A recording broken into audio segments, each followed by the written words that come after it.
Hi guys, welcome back. I'm Jamie. And I'm Stephanie. So, before you do anything else, you need to decide why it is you want to move abroad. Are you looking to save money? Travel around the world? Or both?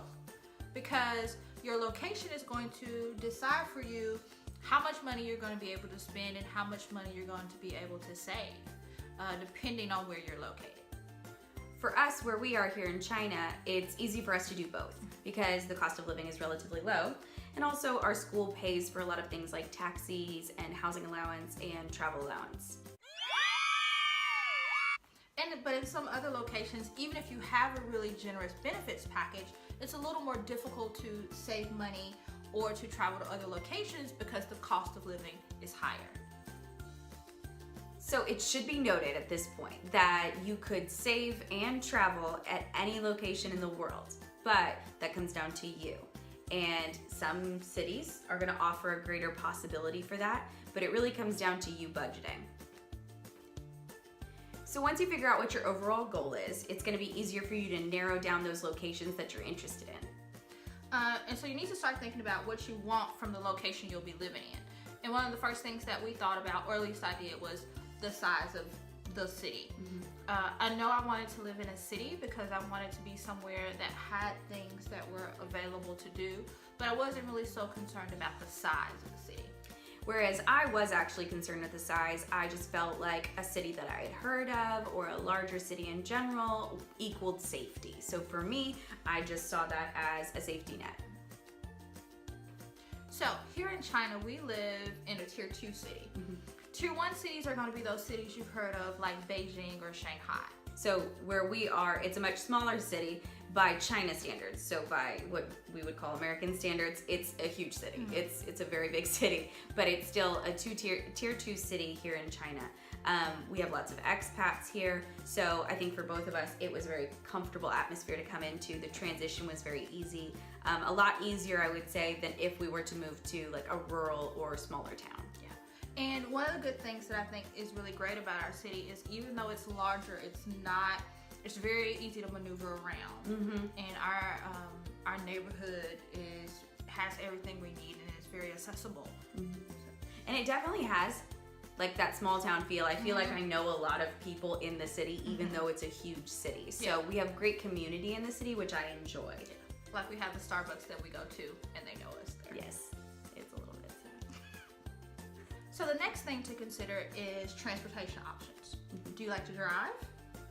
Or are you looking for a city that has great public transport? Or are you looking for a place that's walkable?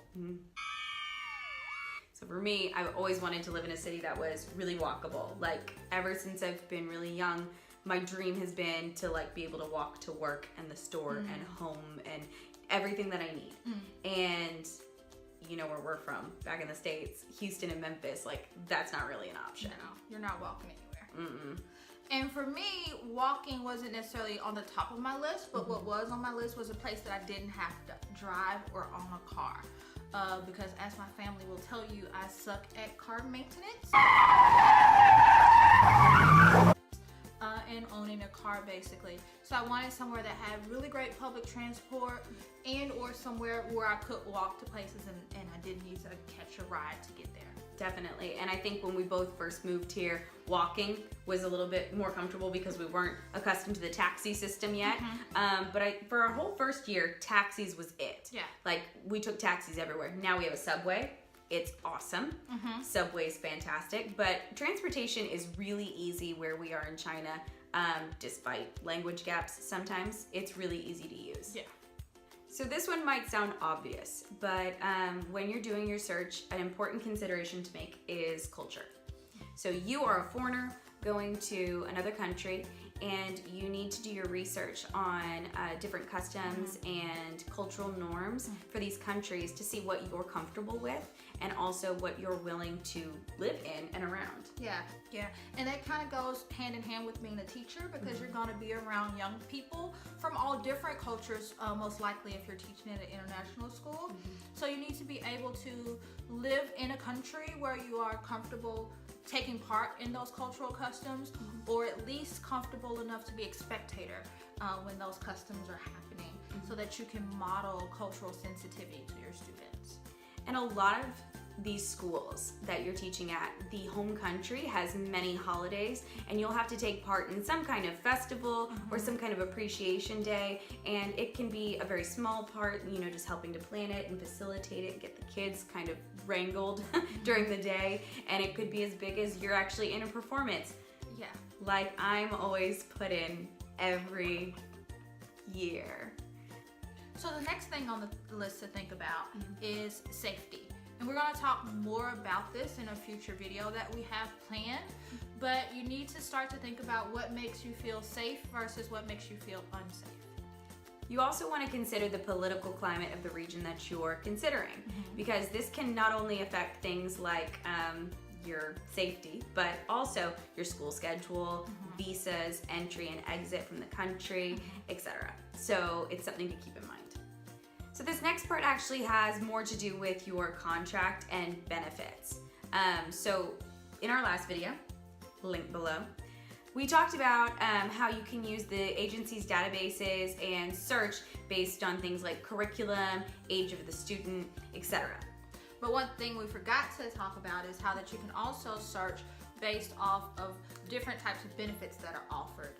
And in the world of international teaching, this is called your benefits package. And what a benefits package is basically extras that are on top of your salary to make the contract a little bit more desirable.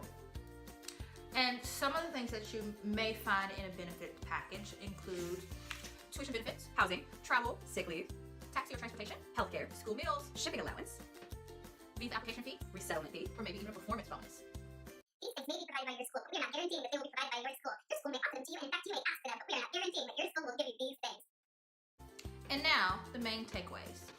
Number 1, decide what your main goal is. Is it to save money, to travel around the world, or maybe a little bit of both? Location, location, location. Number 2 is location. Number 3 is benefits. What do you need? And what do you want? So hopefully this information was helpful to you.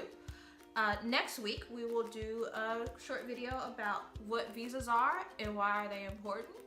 And if you have any comments or questions or concerns, please leave them below in the comment section. Also subscribe and hit the notification bell down below so that you can be notified whenever we post new content, hopefully to answer your questions. Bye-bye!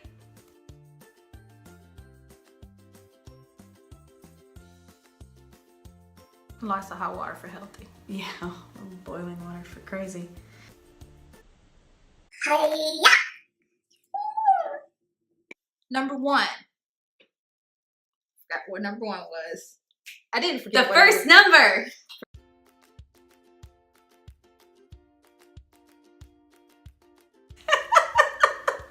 That was a long zoom out stare.